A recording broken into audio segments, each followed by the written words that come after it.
many folks coming from all over the world to join us. Nigeria, Canada, on and on and on, Germany, and we're really glad to have you. So welcome, welcome.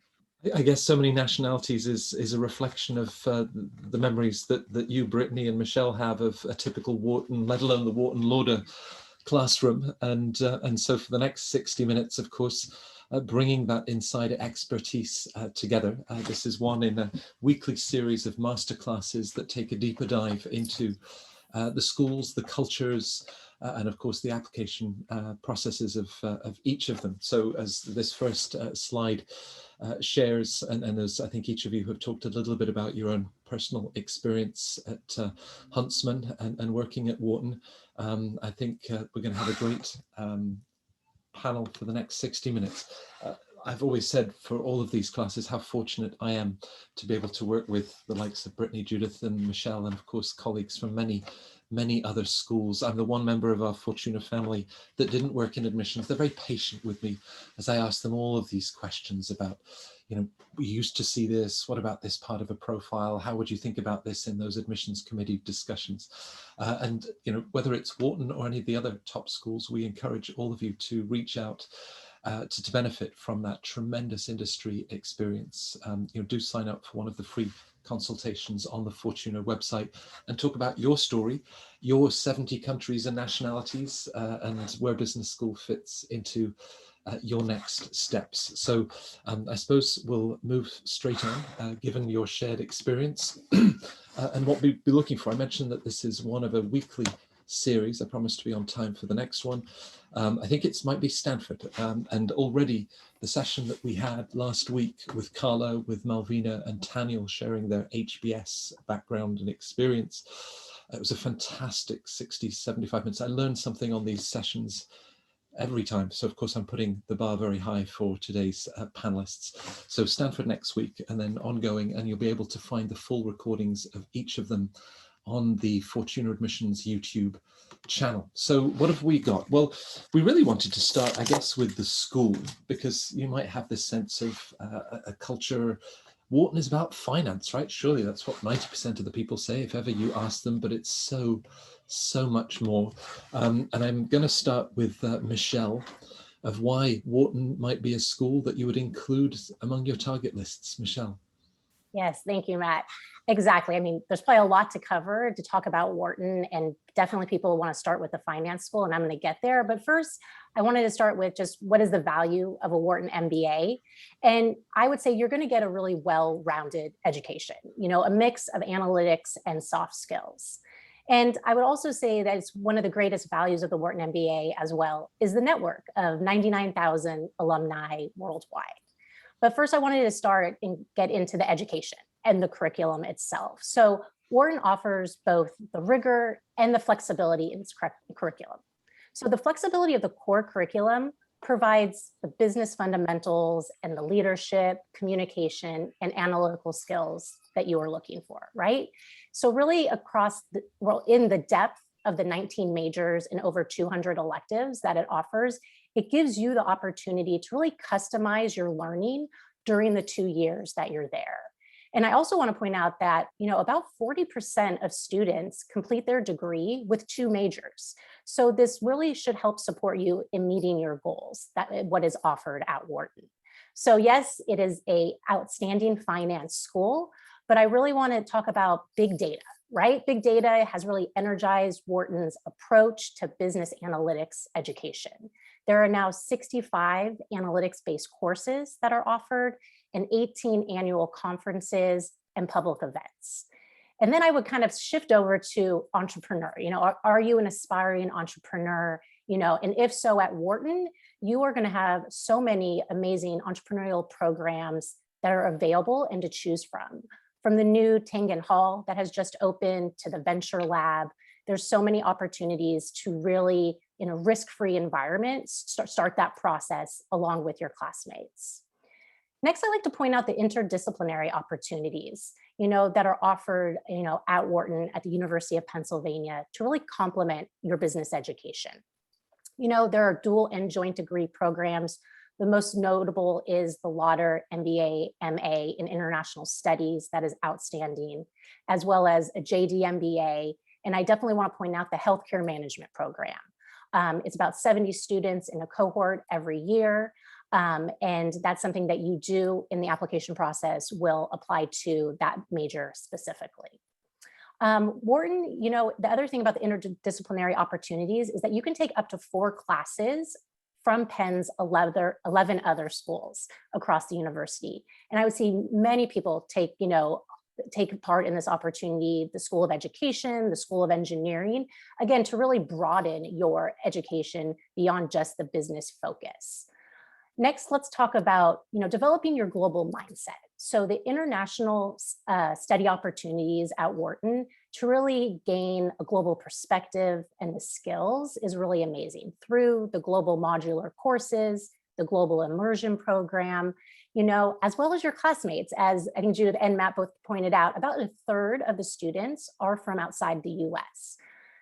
And now let's kind of move into leadership, right? Your career, you're advancing, and you really want to develop your own personal leadership capabilities. So Wharton really offers this blend of leadership coursework, the coaching, the experiential learning opportunities, and the student run activities. And this is all organized through the amazing McNulty Leadership Program. Some examples of the programs are Leadership Ventures and the Coaching and Feedback Program. And I kind of just wanted to finalize everything with really highlighting the Wharton community itself and the lifelong friendships that you will make at Wharton. And this starts during preterm. So during preterm, you're going to be divided into a cluster of about 200 students, your cohort of about 70 students, and then your learning team of 5 to 6 students.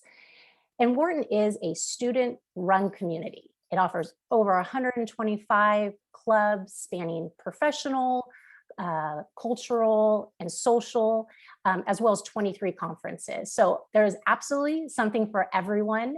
And hopefully this has provided a good overview that we can kind of jump into more details, but there's a lot going on at Wharton and so many different ways to, like I said at the beginning, really what's the value of the MBA, of the Wharton MBA.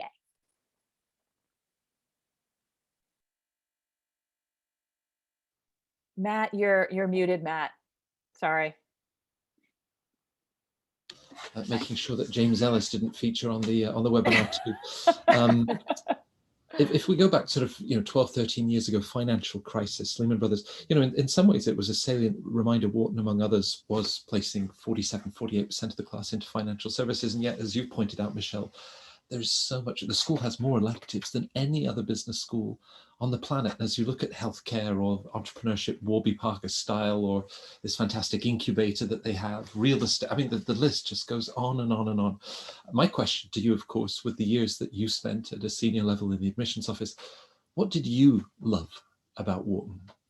Oh, I think it is the opportunity, like I started with, is one, the blend of what you're going to learn. So both the hard skills and the soft skills, and then to really hone in on your specific space. So like you said, is it healthcare? Is it entertainment? Is it, is it a blend of, social entrepreneurship?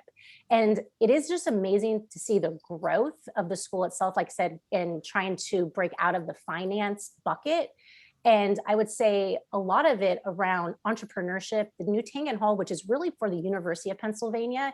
And I think really sharing that knowledge across the different schools, which I talked about the interdisciplinary opportunities, is really that growth of you personally, that you can take lots of different avenues, right? And I think that's what's so amazing, along with the leadership opportunities. But I think the way they also switched the core itself to be more flexible, that you can really shape your, depending on what you're coming in your toolkit, what are you missing? What do you want to enhance knowledge in one certain space, that you can really tailor that to your own specific, needs, and really to help you advance your career. Right. The former dean, was it Dean Robertson, used to say, problems are there to be solved by numbers. And I always wanted to ask his wife what she thought of his philosophy on life. Of course, now a vibrant new dean, Erica James at the top. So that Wharton culture and who it might be a good fit for. Brittany, you got to see so many incoming students whose files that you'd reviewed and made choices about whether or not to admit them. How would you describe that culture? I think first and foremost, to kind of playing off what Michelle was talking about around innovation would be innovation and sort of innovative. Wharton, when, with the sort of the building of Huntsman Hall, which was in, I think, 2002, so a kind of long time ago now, really was one of the first business schools to construct this really innovative and high tech, building specifically for their MBA students. And then more recently, as was already noted, the Tangen Hall, which is really Penn's, cross campus, just interdisciplinary and entrepreneurial hub for really all of the schools, innovation activity, I think has really cemented the Wharton program as one of the leaders in its commitment to innovation. Sort of playing off that, and Michelle talked about this, sort of the interdisciplinary nature of Penn is really apparent in the MBA program. And I think that there's, this focus on collaboration is where we see that also play out. So when I was there, it was sort of when they were starting the team-based interview. And so that is, before you're even, admitted, before you're even on campus, they are trying to really, hash out who's going to be a good team player and really mesh well with our interdisciplinary and our, collaborative team-based culture. So I think that's really important to know. And I think that kind of goes against some maybe myths about the Wharton culture that it might not be the most collaborative. And I think that that is not at all true. And again, we see that play out not only within the curriculum, within sort of the activity within clubs, but also through the team-based discussion, before students are even admitted. And I think lastly, this kind of plays with this as well, would be, it's a really social program. Everything is student driven, student led. And I remember that from my time there, just that it was almost like a 24-hour program from your classes, clubs, extracurriculars, even when you weren't on campus. Students that go to Wharton, they live together, they travel together. So it's just a really, I think, special, immersive experience. And I think that's a really defining feature. It's also a very gastronomic city, and we say this as all of those restaurants are now opening up again. Yeah. A great place to go and eat with your classmates. Now, between the three of you, of course, you have years of MBA admissions experience at Wharton. And as you were looking, Brittany, at applicants and this idea of a good fit, you'd had lots of smart, strong GMAT and GRE scores, accomplished fast-track professionals. But as you said, the first school to introduce that team-based discussion format and the sort of dynamic that you were looking to observe. So, how are you looking beyond the smarts and saying this person's really going to thrive in this very collaborative culture? Yeah, well, there's a couple different ways. I mean, you can even start with someone's resume and seeing how they highlight their collaboration, their work with others, even their team leadership. If that's something that they are choosing to highlight, you get a better sense that it's something that's meaningful to them. And so that would probably be one of the first place that you would look. Also through resumes, essays, excuse me. It's important to talk about not just your own sort of skills and accomplishments, but its context within your team and the other people that you work with. And so when an applicant would be intentional about highlighting that, it would give me a better sense that they were someone that actually believed in the power of collaboration and teamwork. And then of course the team-based discussion, the team-based interview, which other schools have also now implemented, is a really great way to see someone off paper, to see someone live. And I don't think that I think it's just an added layer to the written portions of the application that again really help admissions officers get a sense of how you will sort of act on campus. Right. Yeah, I guess it's and I know that the the TBD sessions that you organize for Fortuna clients, it really gives them a sense of that dynamic and listening, sharing. Now, Michel has pointed out to me, Judith, 99,000 alumni. And of course, last year through the pandemic, instead of 850 students, Blair's team admitted well over 900. So we're getting there. So 99,997, 99,998, 90. Do you think they'll give a prize to the 100,000th? Among them, tremendous. I love that question. Like there's going to be like confetti, and when you get to that number coming through the video screen. And I'm sure if you were to look through those 100,000 profiles on the 99,000 they already have, this idea of diversity and inclusion, that's something that is very vibrant and visible when you're on the campus.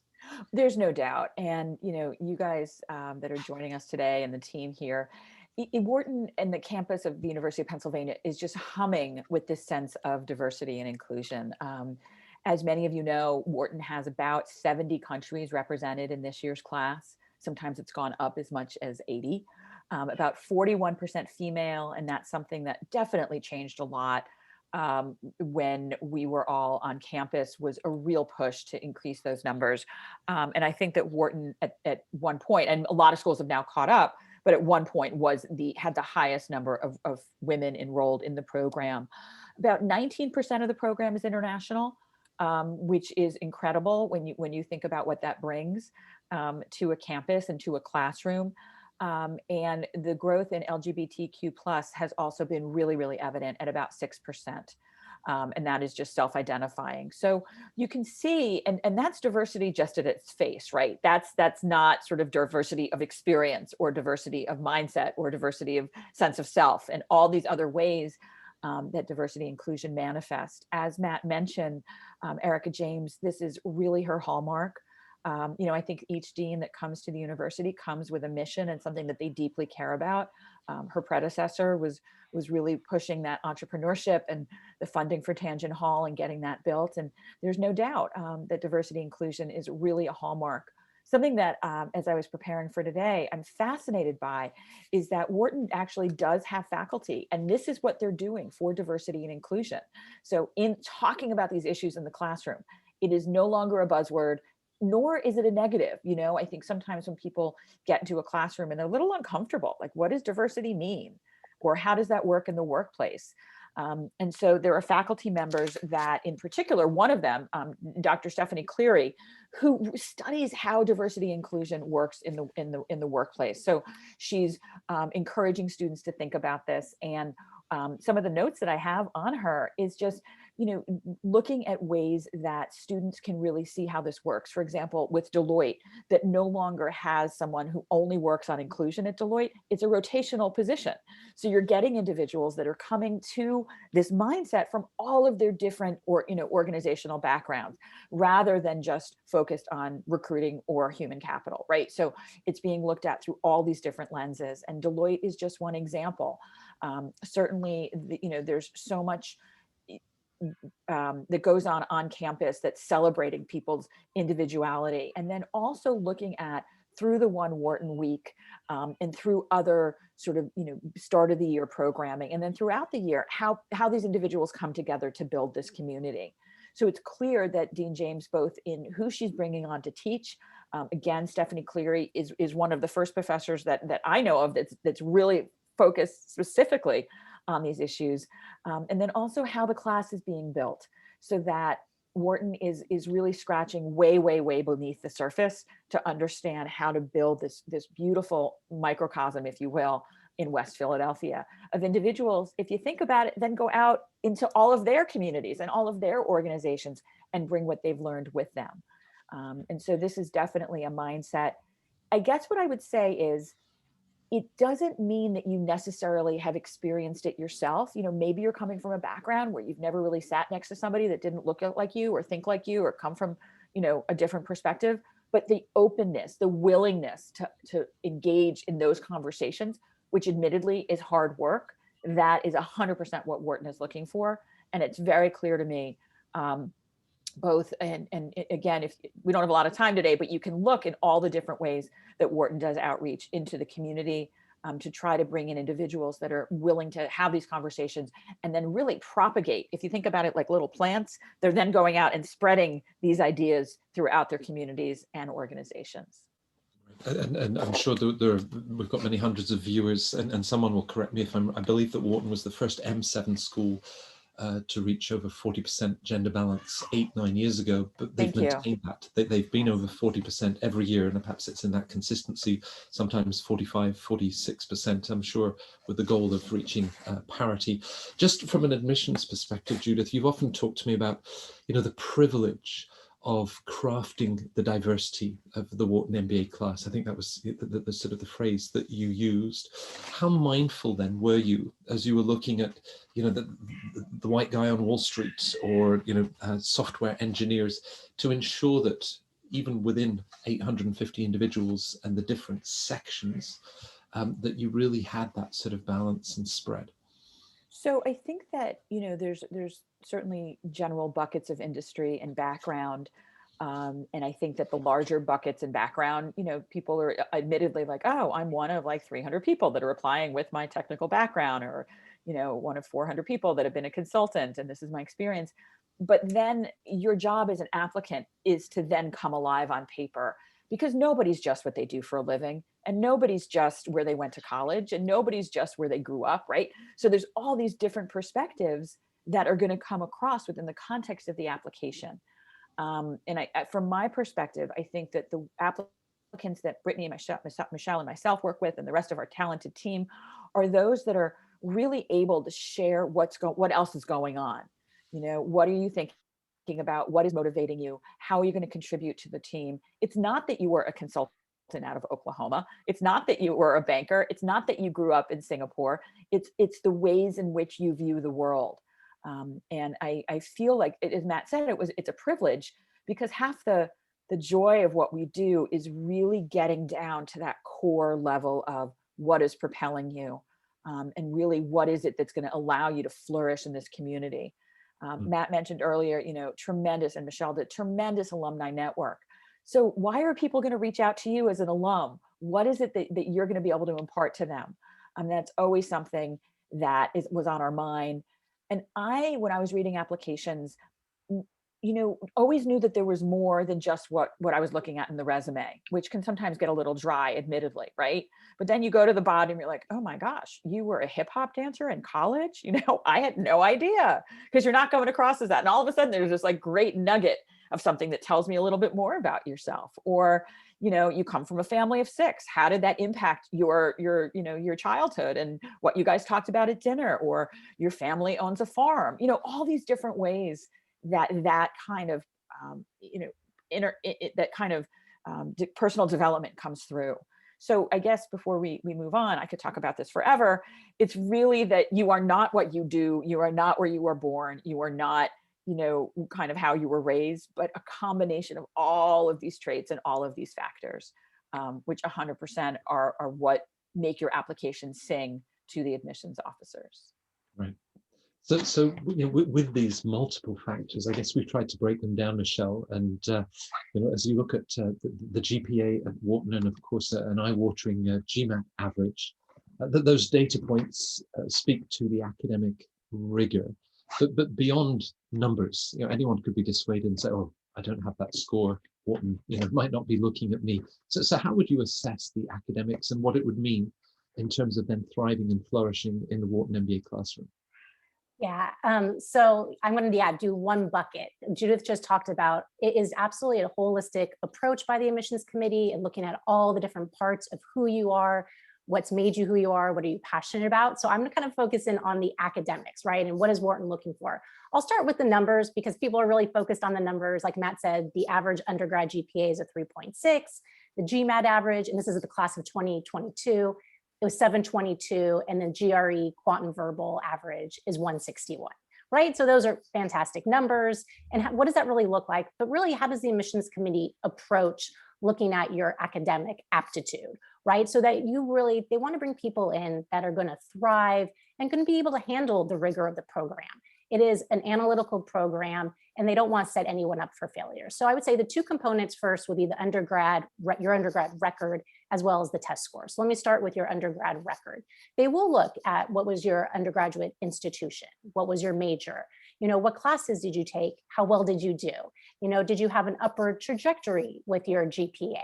And if you feel like, maybe you struggled or you didn't do so well in one class or had something that, went on during your undergraduate studies, you do have the optional essay that you can always, take that, and it provides you the opportunity to kind of give some context and the circumstances around that problem. So the one is your undergraduate record. Secondly, are the test scores.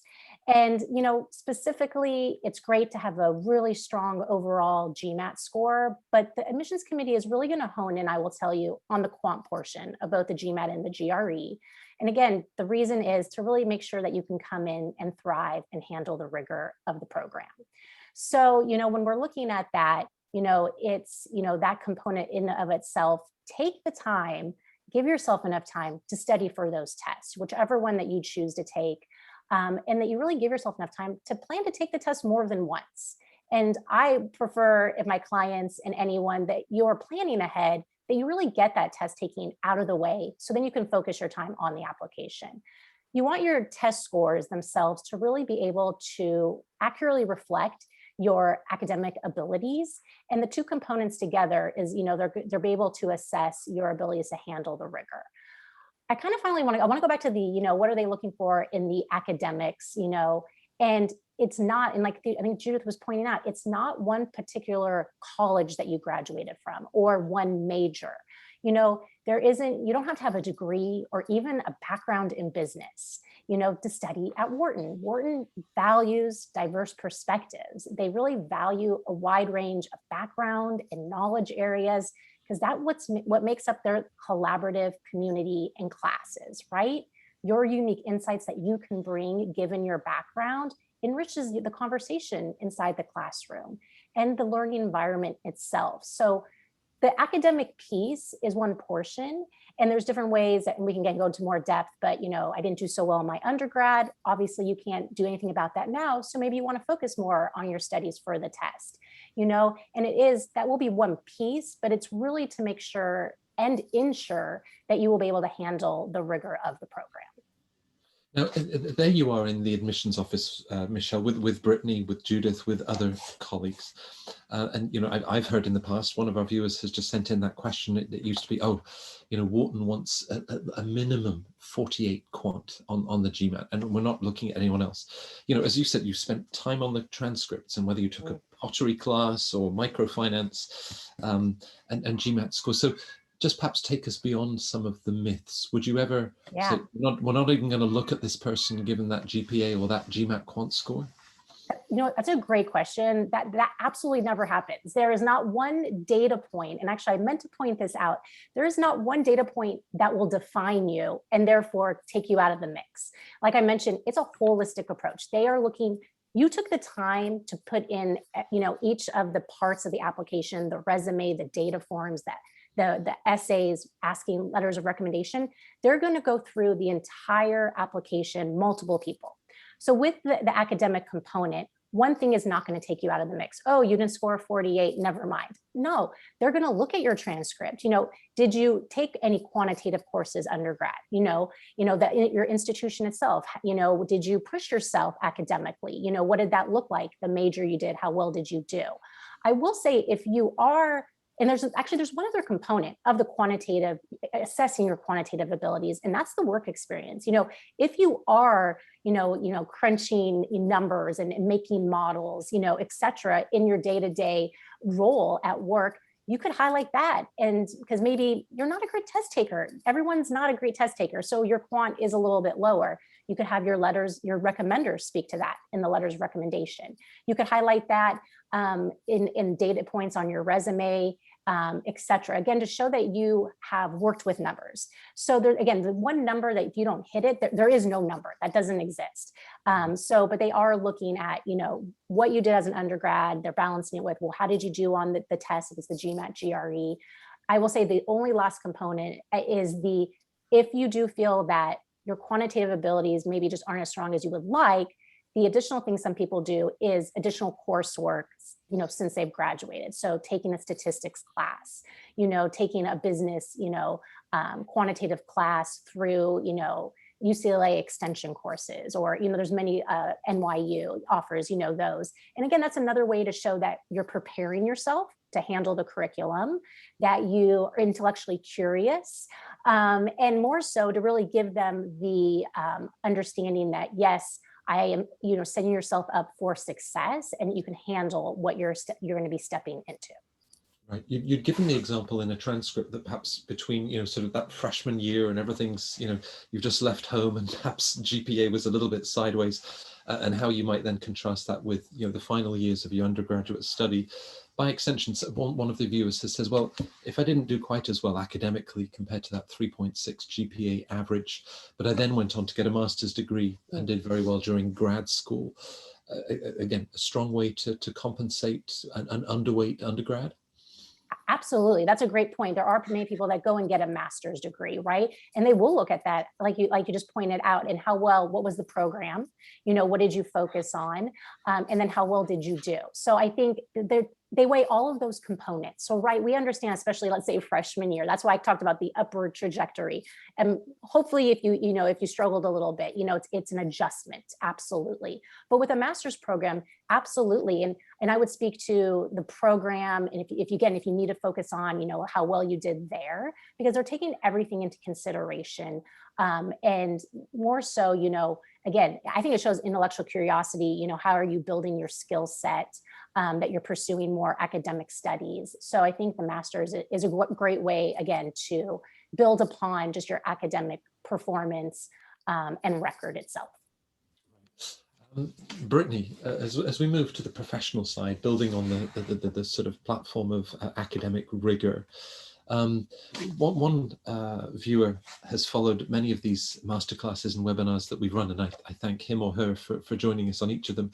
He says, well, issues of authenticity or sort of wholehearted or a very rounded approach.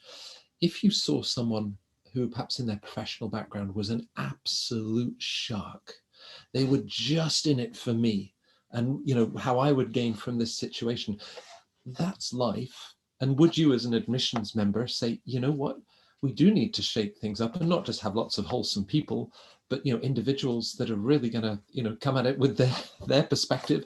It will make for engaging discussion. I think it could be good or bad. But I'm not sure I understand like the core of your question.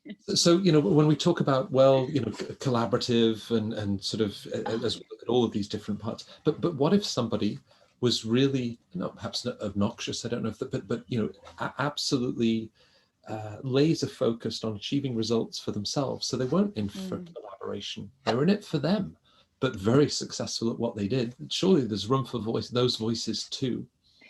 Yeah, I think that it can be good and bad. I mean, when I'm reviewing a resume, and I think we all do this, and in our work with applicants too, one of the first things we do is hash out a resume with someone, and doubling down on what Michel said, it is a holistic review. And so I'm looking for all of the sort of fit elements of the culture of the school when I'm going through the resume, especially through the professional experience. So that might be a bit of a red flag, but it might also just signal that someone, didn't position their resume for an MBA application. I think that a lot of applicants who come to us before they've worked with anyone, they might not understand how serious that holistic process is, and that when we're reviewing every single component of the application, we're looking for those certain fit elements. And I think there could be a misconception that the resume is just about me.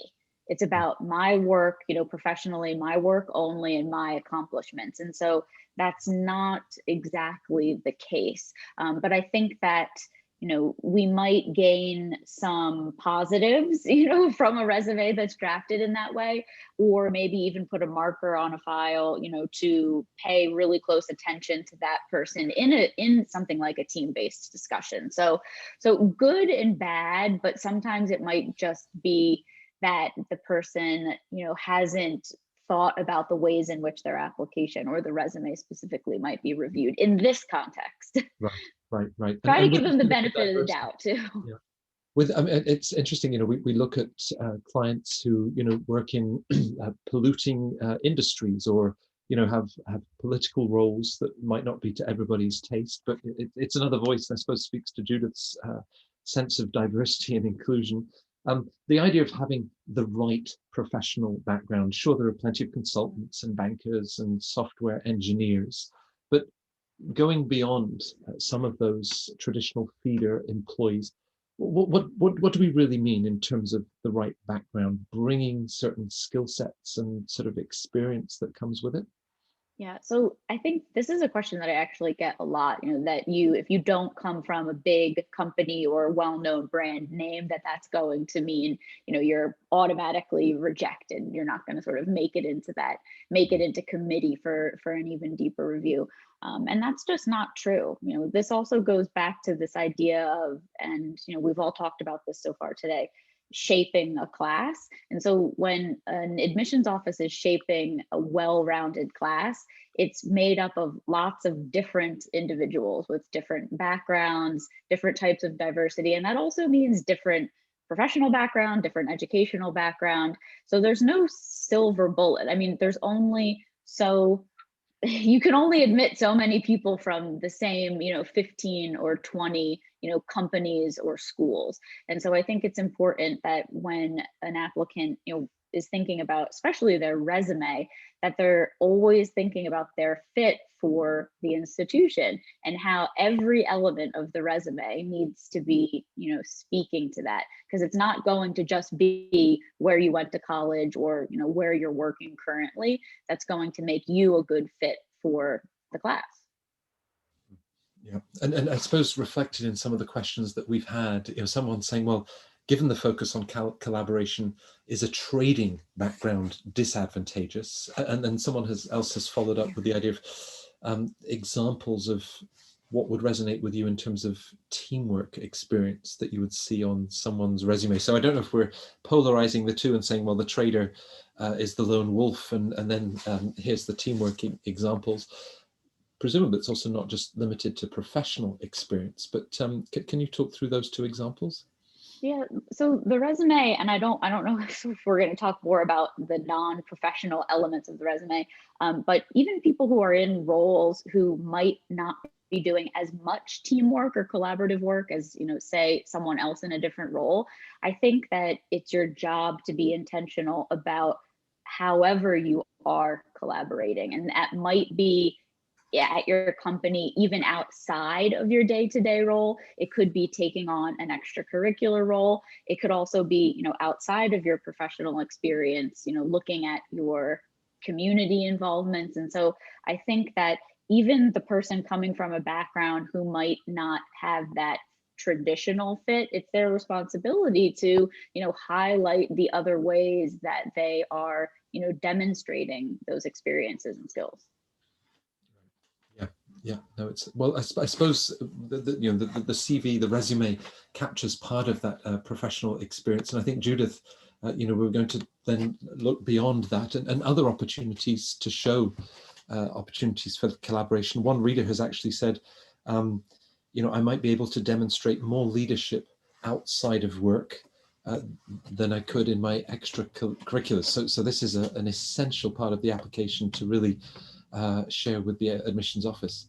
There's no doubt that what you do outside of work and what you would like to do outside of work is going to be a really important part of the profile. And from my perspective, usually people will get involved in undergraduate engagements, things that really matter to them, or maybe they have a smattering of things that they're excited about.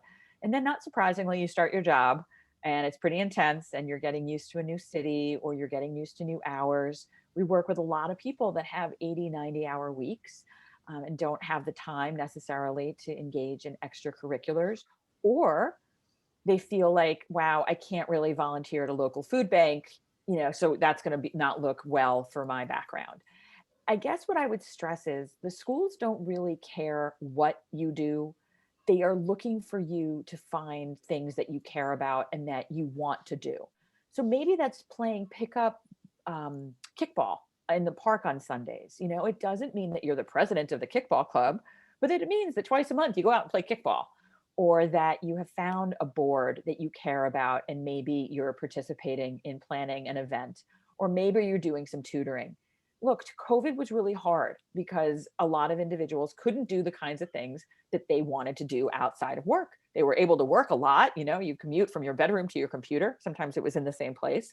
And so, employers were thrilled because there was a lot of work getting done. But the opportunity to engage outside, certainly fell off. And I think that schools are aware of that, and understand that not everybody could kind of keep up with the kinds of things that they had been doing. Now that the sun is out and more people are being vaccinated, there's certainly a shift in some countries to the opportunity to begin to engage again. So I guess this is a two-part answer. One is, don't be worried if you weren't so involved during COVID. And the other is that there's no right answer. It doesn't mean that you have to have started a foundation that has raised $1 million for, food insecurity. It doesn't mean that you have, found the answer for how to get more jackets onto kids in your state. It could mean that you were looking for the answer, right? That you were involved in a drive to get winter coats out and available. But schools are looking to understand what drives you and what do you enjoy doing. If you have other hobbies that you participate in, make sure those are on your resume, right? Don't have that bottom line in the resume be that you're good at certain computer codes and that you are fluent in one other language, which is important, of course. But that last line of the resume, extracurriculars, leadership, all really important stuff that's going to be able to give the admissions officers and directors a sense of who you are. And I think it's an interesting question that you pose, like, what are they looking for? So that, again, to use Brittany's phrase, there's no magic bullet, there's no recipe, but it's just to have things that perhaps you did as an undergrad and that maybe there's a way you can continue to be involved with. If you were a tour guide as an undergrad, maybe that means that you speak with students that are interested in going to your alma mater, or maybe you're someone that recruits for your firm, or maybe you are able to do some informal mentorship with students from your college that want to go on to your kind of career, right? So there's all these different ways that, and without coming up with a whole bunch of new ideas. So I don't want everybody to hang up from this call and think, oh my gosh, I have to go become, a volunteer at the ASPCA, or I have to go downtown and start, figuring out how I can get involved. There are lots of things that you can do. They just should be reflective of what you care about. And then the piece that goes on with this is, how will then that translate to the school that you've chosen? How will that translate to Wharton? Because Wharton always wants to know, well, like, what's in it for me, right? Like, how are you going to join the community? And don't forget that second essay, not unlike other schools' second essays, is asking, what will you bring to us? So your leadership skills, your ability to get consensus, the fact that you love playing stickball and you're going to join the Wharton Stickball Club or the ice hockey team. So kind of thinking in a way about a trajectory, the way you do everything else in your application. This is what I was doing in college. This is how I was involved when I had a ton of time. This is what I'm doing now when I don't have a ton of time. And this is kind of where I see myself fitting in the Wharton community. And so hopefully, and we're more than happy to chat about this with you, there's going to be a continuum of engagement, because as we keep mentioning, Wharton is really looking to build this amazing community, and the things that you do with your free time are going to be part of that conversation. Because it feels that this is an area of high anxiety. On the one hand, we have Yes. those applicants that, were learning violin from the age of 4. Right. They were captain of the debate team. That was varsity sport. But it almost becomes this laundry list on the resume, of one accomplishment after the other. And somebody else is saying, hey, given the 80, 90-hour weeks, I don't have that.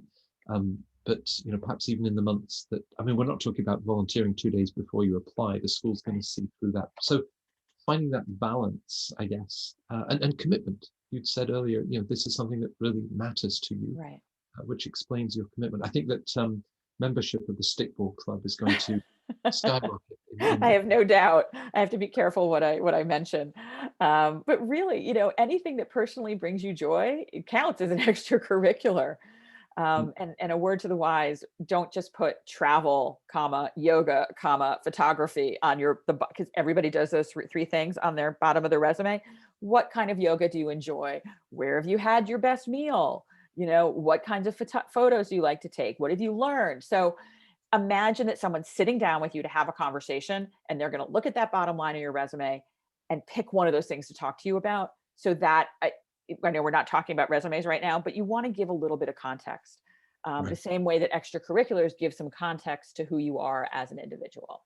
Right. And if you're really smart about word length, it was what you ate as you sat cross-legged on that mountaintop. You can combine all of them. Exactly. And took a picture of it at the same time. Right. Multitasking at its finest. A quick question comes in from Ricky. Does military experience, in his case, I guess the National Guard, count as extracurricular experience or as work experience? I would say that it counts as both.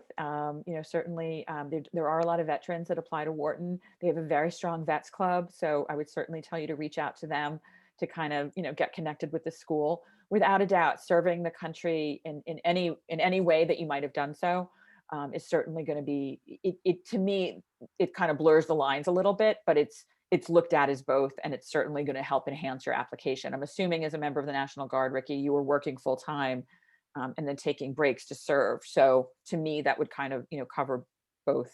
You could basically, if you're thinking about how to put it in your resume, it could go in either section. I'm guessing that you learned a lot of leadership and management skills, in which case it could probably go under professional. And Brittany, because we'd combined the idea of the professional pathway trajectory that you had followed. In some cases, it's actually been within a professional environment that you've been able to make a contribution to the community or issues of diversity and inclusion within the company. Would you frame those within the professional experience, or sort of separate them out on the resume to talk about something that you've done within the work context? But sometimes it depends. Sometimes it depends on how you're structuring your resume. If an activity is really substantial, you might want to put it in a section where you just kind of can create a little bit more space and a little bit more focus. So sometimes we'll pull it out and put it in an extracurricular area, just because you don't want to sort of have it getting buried underneath like your day-to-day work. But like Judith said, it's really important to highlight those things on the resume and in the application, whether it's in an essay too, or sometimes even additional information can be used with caution to highlight things that you just don't have a place to put anywhere else. Right. Michel, you've worked with clients that perhaps have talked themselves out of, a school like Wharton, it won't be the place for me. Just briefly before we take a look at the essays and tips, either as we frame it in terms of imposter syndrome, or someone that feels, well, I've only got 2 years, maybe it'll be 3 years of experience by the time I get there. And at the other end, someone that's saying that they're anxious because they've got 8 or 9 years of experience. I mean, you've talked about, ranges. How would you sort of address those different concerns that those sort of profiles might have? Yeah, I think when you are thinking about, are you ready? Is this the right time, to go to business school? So if you've only been out of undergrad for the 2 years, or you've been out, 8+ years, right?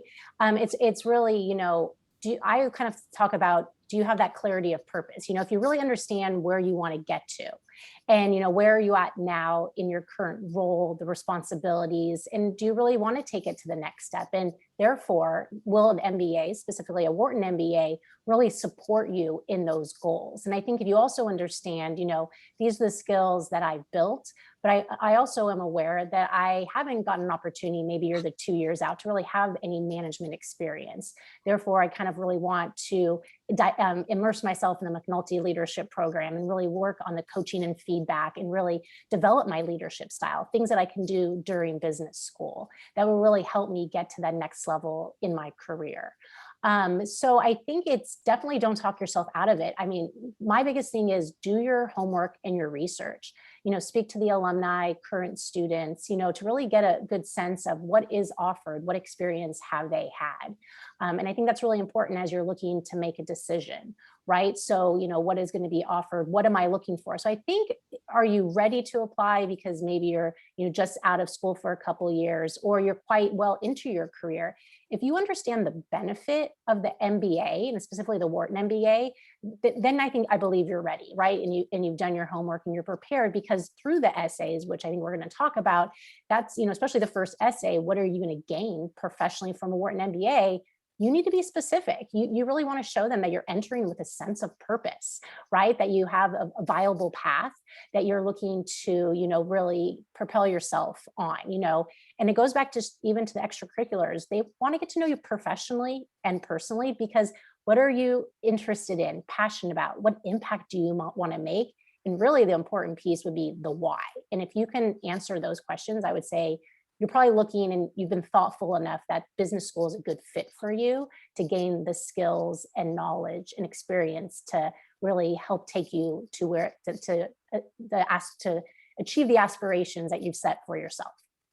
Of course, the essays are an opportunity to share this story. The three of you have remarkable success rates with very diverse clients for Wharton, for other M7 and top 10 schools. So if we were to sort of distill it down to perhaps one essay tip each, Brittany, can I start with you? What with all of the different clients, and as the Wharton application continues to evolve, what would be your sort of overarching piece of advice? My number one tip would be to tell a story. So to utilize storytelling and to really try to avoid, rehashing your resume in the essays. And so the best essays to me tell the story behind the story. So they tell me the why, and they give me more insight into your career vision. So not just your goals, but really why you want to do what you want to do. And I think to do a really good job with that, you need to, one, dig really deep, sort of in your pre-work for this process. So it's one thing to know the school and kind of, the dirty details about the program, outcomes, things like that. But it's another thing to understand, why you want to do what you want to do, and then sort of connect the dots through storytelling, through really good storytelling in the essay, to kind of, solidify why you need the program. So number one, no resume to prose, and tell a story. Given how successful you are, I often say to clients or to people that reach out to talk about their business school hopes and dreams, I say, whether it's Judith, Brittany, Michel, or other colleagues, that they'll know when your essay is ready. And I guess you're sort of capturing the essence of that personal story. Michel, what would be your core essay tip? Oh, that is a tough one. Brittany's was great. I absolutely agree. You want to tell you took all the good answers. I know, right? Go first. Absolutely. Because I do think the storytelling is all about your story. There is no right answer. And I think when we work with our clients, it's about having them really, I say the same words, dig deep. Like, what is it about what you want to do? It is the why. And if you can connect with the reader and really show them your motivation and your passion behind it, what impact you hope to have in that industry, in that space, is what they're looking for. And if we're looking at Wharton, we talked about innovation. We've talked about big data, entrepreneurship, right? What is it for you that really excites you? Therefore, and then you're able to connect it, let's say for essay one, to the Wharton program. But and I'll say, maybe I'll focus a little bit more with my tip for essay two, which is the more, let's say, personal, right? Is really they want to know who you are, what you get excited about. Judith, talk about this. And I think that's the storytelling. And again, whatever that is about things that you've spent time, and it could be at work or outside of work, that really are meaningful to you. Right. And I think that's what you're going to bring. And that's how I kind of say, what seat are you going to fill for the Wharton class? How will you make your classmates' experience that much more enriched by your professional experience, by your personal motivations, what you care about? I love what Judith said. What brings you joy is what you're going to spread to others. Wharton, the collaboration, like I think, I don't know if it was Judith or Brittany, is that Wharton is ongoing. You start in the morning, you're living with your classmates, you go to class, there's the clubs, there's conferences, everyone's always doing something. You're always with those people. So how are you going to enhance and contribute to that amazing ethos on campus and, you know, the exploration of ideas? And so that's what you want to really kind of hone in on and have. When we feel like your essays are done, it's like when we can read those, you kind of jump off the paper, and it's the fit with that program of collaboration, innovation, you know, and that you really are excited to pursue what you've set out for yourself. So not only, Judith, have your colleagues given the great answers, they've also borrowed from things that you've said, making it that much more difficult for you to now come up with any advice at all. They are killing me. That's still your challenge. You guys, I'm never going last again. I think that Wharton really cares about the fact that you know what makes it Wharton, right? And that and my colleagues have said this about digging deep, but don't be hesitant to reach out to current students. Talk to people that graduated 5 years ago.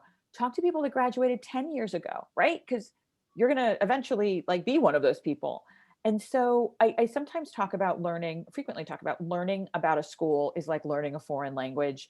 And you want to immerse yourself so that you're comfortable in that language, right? And that you're really letting the school understand that you've done more than read the website, that you're digging beneath the surface. So everybody and their brother can just say, oh, you know, the following 3 things are true about Wharton, and that's why I want to go there. But you really, you need to own it. And I say this a lot to the students that I work with. How did this essay feel when you were writing it? Did it feel labored? Did it feel like it just kind of like was honest and authentic and happened? And that's what you're looking for. So that's when I know my students are getting there, is when it felt like it wasn't a struggle. Look, the first essay you write for whatever school is going to be really super painful. And you're going to want to start again and again and again, and you're going to stare at a blank screen. But eventually it'll start to feel really like this is something that you believe in and this is something you own. So I don't know if this is necessarily a Wharton specific answer, but I do feel like really taking the time to understand what they're asking you. Wharton wants to know about what you're going to bring, what experiences are going to help you at the school to go on to the next step. So it's very forward looking. Thank you, Brittany. It is not a resume rehash. And again, trusting yourself and trusting how you are expressing yourself in these essays is going to be super important. I also apologize on behalf of Wharton because their essay topics are not all that interesting, you know, compared to Harvard or Stanford. And I can tell you because I sat on that committee where we tried to figure out good questions, and it was really hard to do. So they're fairly pragmatic. You can use them for other schools as well. But those answers are going to be important for sure. So at least there's that silver lining. But again, just taking the time to do the due diligence is going to be really important for you, just so it's no longer like this kind of entity out there in West Philadelphia, but it's something that you really hold very, you know, closely to yourself. And I'm never going third again. So thank you, Matt. Well, we could go first on this one, but obviously, Brittany, with the experience that you had as the Wharton team-based discussion was introduced, and since then, other schools have copied it. So, how would you frame, you know, what to expect? Perhaps not just for the TBD, but any personal one-to-one moments that you might then also have with the admissions team during this final stage of interview. I'll talk about the one-on-one just really briefly. It's really short now. It's 5, 10 minutes. So unlike for other schools, you don't need to do a ton of preparation. You can expect to be asked how you thought the team-based discussion went, which gives you a nice, you know, quick moment to reflect on how unique the experience is, how exciting the experience is, really getting to glimpse what, you know, your future at Wharton might look like with just, you know, excellent peers, excellent discussion. And really show that you are a fit in that way. I think that's just another element, always kind of looking back to the culture of the school and the values of the school. How can you use just even that one quick answer to show them you're a fit? And then of course you need to know your standard why Wharton, why an MBA, and you should know that after writing the application and getting invited to interview. So then the team-based discussion, and as it's moved to a Zoom format, perhaps it's even something that they will keep, because it enables them to then, they used to host these sessions in Tokyo and in Singapore, London, a number of big cities around the globe. But I guess if they stay on Zoom, they'll be able to reach a bigger audience, or have less expectations of people traveling in to join them. So Michel, your thoughts about just that, the importance of the dynamic, and how you're one in a group of what, 5, 6 individuals? Yeah, exactly. So, and Brittany's talked about the team-based discussion. It was, like she said, created to model the collaborative Wharton environment. So they really believe that it gives them, I mean, they've kept it now for many years. They can identify many characteristics that they believe contribute to the success of a Wharton student. So what are those? Communication style, your leadership skills, your level of engagement, your decision-making process. And I would say when, you really want to express yourself both as an individual and as a team member, right? How do you think on your feet? And this gives, the admissions committee, again, a firsthand example of what you would bring to your future learning team. It will be interesting if they keep it virtual. The virtual aspect does, throw in a couple, little tough moments here and there, but ultimately, for you yourself, what you would hope to, I think we talked about, I think, what to expect and how to prepare. You're going to expect a 35-minute session. You are given a prompt and a purpose for your team beforehand. So you prepare a 1-minute pitch that you all start the session off with, and then you go from there to really help your team achieve a tangible outcome that you will present at the end of the 35-minute session. So then how do you prepare for that? You prepare the 1-minute pitch, but really I like to say, be prepared if your idea is chosen by the team, that you can be the go-to person and go deeper with that idea. So that's one piece of it. The second piece is to really think about, and I think Brittany, she's written articles about this, is, think about, what is the role you normally take in a team, environment?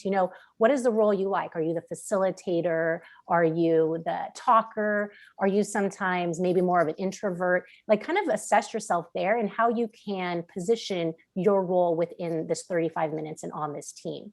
As well as if you're aware of different roles, you can also kind of assess, when you're in the team-based discussion, your teammates, and therefore really help, you can see someone hasn't spoken a lot. So you're a facilitator, you bring them into the conversation, you help help engage them, and also help the ball roll getting towards an answer for your team. So really being prepared to contribute and with your skills and, move the team forward.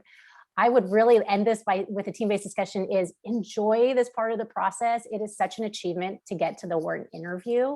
So yes, prepare, with the pitch and kind of assessing how you want to contribute, but really be yourself, be engaged, be a facilitator.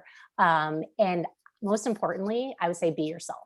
And that at the end of the day is how you'll find success. And I suppose with that collaborative theme that we began this masterclass with, what I love about it is that quite possibly all 5 or 6 of you could be admitted. You're not competing. If you help others in that group to shine, that will reflect well on you too. So it's not thinking, well, which one of us might get the nod. We could all then be chosen to join the MBA classroom in Philadelphia. I loved how I ran these sessions fairly frequently, and I did one a couple of weeks ago, and they all wanted to trade email and phone afterwards because they had such a good time. And it was like, it was like a love festival. Like, it was great. I'm being, I was so impressed with how they genuinely, coalesced around the idea, but then also really wanted to hang out afterwards. I don't know if they did, but I was like, you guys are on your own. I'm not sharing client information, but if you want to meet up, that's good. And then I promised to buy them a beer if they ended up on campus in the fall. So we'll see what happens. We talked about this as sort of a shop window into the Wharton experience. And if they've come away from this thinking, this is great, I want to, to stay connected with these people, surely that's ultimately what Wharton was looking to be able to capture and instill that sort of enthusiasm. Okay, we just have a couple of questions to finish off. And Michel, I'm going to go back to you on this one. It was the idea of, if you are looking to apply for the JD MBA program, you talked about how popular the combinations are. Any difference if it's the MBA plus Lauder plus the JD or plus the healthcare management program? Yeah, there actually are differences with all of those. So the JD MBA, there's not an additional essay. You do in your application say that you're applying to both programs. And then if you are interviewed, you're interviewed by both the law, the carry program, as well as the MBA. So you either get into both or you don't get into either. The Lauder program has the additional essay that you will write for the Lauder Institute and why you are applying and what you'll benefit from the Lauder Masters in International Studies. So again, in the application, you would check that off and it tells you the different requirements. And again, if you are invited to interview, you will both do the team-based discussion and one-on-one, as well as an interview with Lauder. And then the healthcare management program is the only major that you do have to declare when you're applying, because it is a very, the cohort of 70 students is what they take for that program. I do like to point out that you can still take classes that have a healthcare focus as a Wharton student. You just won't be in that specific healthcare management program and cohort. And for that, there is no additional materials that you have to do. You obviously, in essay one, definitely want to focus on, what you hope to gain. Well, you hope to gain a specific focus within the healthcare management program, and obviously your area of focus within healthcare and why it's a good fit for you. And again, there you would also have an additional interview with the healthcare management program, as well as the team-based discussion. So hopefully that's like a quick overview. I know the Wharton website has all those details, but those are three really popular programs. I've worked with clients doing all of them, and they are pretty amazing, especially if you have those interests within law, within international focus, or healthcare, which is obviously a very hot topic. Right. A quick question, and this is open to any of the three of you in terms of scholarships. The concern, or that perhaps that there aren't as many scholarships available as at other schools, and they're wondering, is that sort of a conformational bias, or is the school as it compares to the rest of the M7? And any thoughts on the availability of scholarships? I mean, they compete for the top talent, and they want them in the Wharton MBA classroom, right? Definitely. I think that is, something that usually the scholarships will come out at the time of admission. But it is, they're not in the game of matching funds from other schools, which is always a tough one. And I know that everybody sort of hopes that, oh, I got XXX at Darden or Tuck, and this is, I'm hoping Wharton will come up with it. Wharton kind of banks on the fact that there's like a cost of doing business, right? So if you really want to go there, you're not going to nickel and dime about, well, I got this from this school. And there are certainly funds available for, lots of different initiatives that they're considering. One thing that I'm finding really interesting is that it never hurts to ask, right? If you've been admitted, there's nothing wrong with writing to them and saying, I really want to come, but, they might not say yes, but you have every right to say, I need some help. Can you help me with financing? Are there other ways to look at this? So that's something. They can't rescind your offer. It's not considered obnoxious. It's just considered realistic. So usually you will hear about funds at the time of admission. On occasion, not surprisingly, but the universal matric deadline is May 1st, and then some funds are released because people have chosen to go elsewhere. And so, although this is built in really to the financial aid system, it certainly is fine if you want to, start to inquire if there are other opportunities available for you. Got it. Now, I can't resist sharing this question with you, Brittany. It comes from another Brit. Which is the attraction of the question. They talk about that they've actually had a privileged background with no struggles or challenges, I guess, in that context, and have been an achiever. So it's almost counter. Would that count against you? It's not that you need a sob story and all of these hurdles and trials that you've overcome, but your story. Yeah, there's plenty of applicants to these programs that have not had traditional hardships in life. And again, that's not something that is not a checkbox on any rubric or any, committee sheet that they say we have to have people that have overcome hardship. The application, especially with the essays, gives you the opportunity to showcase who you are. And, there are other parts of you that are going to be worth highlighting. And it's also the applicant's responsibility to be creative. And again, in telling your story's only your story. Even if you have a background, from a kind of a traditional background, or you haven't, again, like the question asked, no hardships. There's a lot of ways to create a really compelling narrative, through all of the components of the application, even down to the app data. Wharton's app data is, a little bare. There's not too much you can do with it. But I don't think that, maybe that's actually something that I would say hardship is not, even for someone that has it, isn't always something that I choose to have someone highlight when they're telling their personal story, or even when they're adding more background context to their career goals. So you really don't need to have that or go that path. There's lots of different ways to sort of tell the story behind the story, no matter what type of background you come from. Now, my last question, and I'm going to steer Alex to a webinar from 2 or 3 weeks ago that was just devoted to letters of recommendation.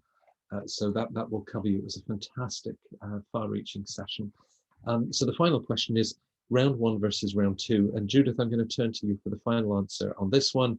Yes, I finally get asked first. Respect of asking you first. Thank you. But also, I love this phrase that you used about being round agnostic. So as we face we've got about 4 months on today's webinar to the Wharton round 1 deadline. Round 2 will be no doubt in early January. But how did it actually work? It's not that you're applying for all of the places in round 1, because you're mindful of what's coming down the pipe, right? That is very true. And so I don't know if I termed it, I have a bunch of phrases that I will share with you guys at some other point, but round agnostic to me just means that Wharton, Harvard, and Stanford don't really care when you apply. They want you to apply when you're ready. Not surprisingly, when you apply in round 1, schools don't always know what is going to be happening in round 2. They tend to waitlist on the higher side. And then they know that they can go back to that waitlist in round 1 to see if there's anybody they want to pull out for round 2. So definitely get it in when you're ready. But if you feel like you're not quite there, there's nothing wrong with saying, all right, I'm going to split this. I'm going to do Wharton in round 1 and maybe Harvard in round 2. Schools don't sort of take personal offense at that. But what you might want to do as far as strategy goes is really move up some of your third choice schools to round 1. So if you absolutely are, if Fuqua is on your list, but Fuqua is not high up on your list, put it in round 1, get an admit under your belt, and then you can kind of see how things shake out. So there are some schools that really would rather see you sooner rather than later. We know Columbia is one of them. We had people not get in round 2 that would have gotten in round 1 because of, their numbers and what they were, profiling at. So really it's a funny thing, and it's almost antithetical, but you might actually end up going to your third or fourth choice school. So put one of those in round 1, because you'll be glad that you did, that you can kind of have this nice balance. So again, although it goes against kind of common, like your gut is telling you, oh, I got to get all my first choices in round 1. I really like to split the difference. And I think my colleagues would agree with me on that. And I can remember you talking about buckets, not the most glamorous term, but within Harvard, Stanford, Wharton, sort of, we've got the buckets of the consultants, the bankers, the software engineers, the ex-military, the digital marketing execs. And we know that the applicants in round 2 will be just as talented, just as qualified, just as motivated. So we're not going to fill any of those buckets full in round 1. Sure. Very, very deliberately. In fact, typically it was no more than half, with the other half in round 2. And unless you were the founder of TikTok or something, don't apply in round 3. But you really were balancing across those 2 Except rounds. I think the founder of TikTok is like a 12-year-old, so maybe a couple more years before they're going to business school. Well, now Wharton has the early placement option too, yes, right? The very early placement. And then, round 3 is pretty much like, if you're throwing a football at the Hail Mary pass, you're like, why not? You never know what's going to happen. But typically, and I know that during COVID, a lot of schools opened up a third round, but typically round 1 and round 2 is pretty much where you want to be, at least for sense of like, okay, I have a shot here, and it's not so much of a wild one. Right. Wow. Well, what a journey. You continued to answer and inform and smile, and I kept asking all 3 of you so many questions. Thank you for taking the time and sharing insider background. I feel I should have asked all of you, what you love about Wharton, but just the passion and the energy that you share speaks for itself. So if Wharton is on your list, or if you're considering other top schools, do reach out, talk about your recommenders or your academic background, where business school fits in, with our expert team. We'd love to be able to talk through those personal stories with 4 months now to round one. And of course, this, as we mentioned at the beginning, is one of a weekly series on Tuesdays at noon on the East Coast. I've made a note in my diary for exactly what time the next one begins. So I think we're doing Stanford next Tuesday, and then we'll go through Booth, Kellogg, MIT Sloan, Columbia, and I think we'll also find the time for INSEAD and LBS in that schedule. So I hope that this was a very helpful session for you.